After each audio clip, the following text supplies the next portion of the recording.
Assalamualaikum warahmatullahi wabarakatuh. Okey. Kita tengok untuk teknik momentum ni. Macam Mi ni terus melakukan kenaikan. Kita watchlist kita dia naik dan dia terus naik lah. Unisem pun nampak terus naik juga. Satu hari punya candle. HMAC dalam keadaan zigzag lah.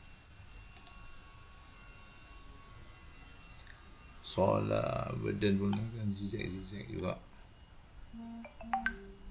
SCBAT pun sama, kadang zigzag juga.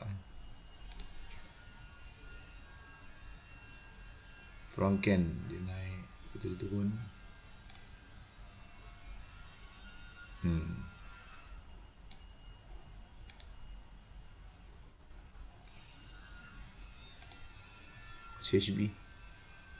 CHB turun dan terus turun ni. Tak tahu dia nak mencari apa kat sini.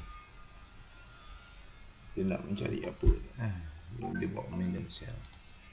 Tapi 4 hour masih lagi uptrend. CHB ni. Apa kita tunggu dia buat MHB kat M15 ni. Syarat dia nak naik. Okay. Tengok high volume Unisem HMY 4 hour.